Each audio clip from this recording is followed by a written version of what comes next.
Laure Boulot est repartie tourner un épisode de son format 24 heures de boulot à Clairefontaine pour rencontrer l'équipe de France féminine. Mais à l'occasion d'un tennis-ballon, la consultante de Canal+ et le sélectionneur Hervé Renard ont eu un choc frontal. Après un numéro précédent sur les terres marocaines, Laure Boulot a tourné un nouvel épisode pour Canal+ de son format 24 heures de boulot. Dans cet épisode inédit diffusé le vendredi 22 juillet sur Canal+ Foot et rediffusé ce samedi 29 juillet dès 22 h sur Canal+, jour du second match crucial des Bleus, face au Brésil, l'ancienne footballeuse reconvertie consultante s'est rendue à Clairefontaine, avant que les Bleus ne quittent la France pour se rendre à la Coupe du Monde en Australie. L'occasion pour elle de retrouver certaines de ses anciennes coéquipières et le staff technique de l'équipe. Sauf qu'au cours d'une session de tennis-ballon, la jeune femme a légèrement blessé Hervé Renard, le sélectionneur.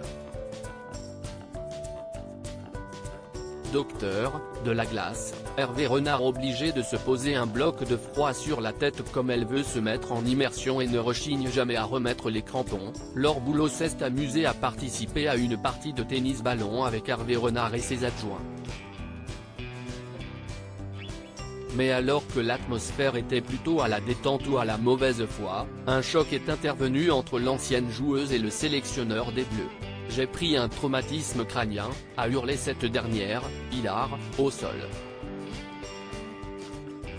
Docteur, de la glace, a de son côté demandé Hervé Renard, lui aussi amusé par la situation. «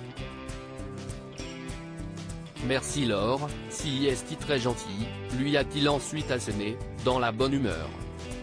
« J'ai assommé le sélectionneur », a-t-elle fini par conclure la séquence. Laure Boulot en immersion totale chez les Bleus grâce à ses yeux d'experte, Laure Boulot a pu assister, au sein du groupe, aux derniers ajustements effectués dans l'équipe. La consultante de Canal+ a également questionné certaines des joueuses, au sujet du football ou sur des aspects plus personnels.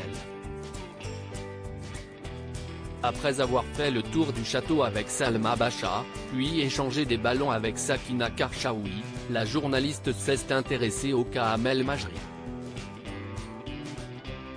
Grâce à ce documentaire, on apprend que la première internationale française devenue maman était accompagnée partout par son enfant. Quand je vois ma fille, ça me motive. Elle vient avec moi, tout comme en club. Je ne sais pas comment j'aurais pu faire sans elle, témoigne-t-elle. En mélangeant l'actualité sportive, le ballon rond, l'humeur et la vie intime, Laure Boulot s'est donc assurée de réaliser un documentaire complet. Encore une fois.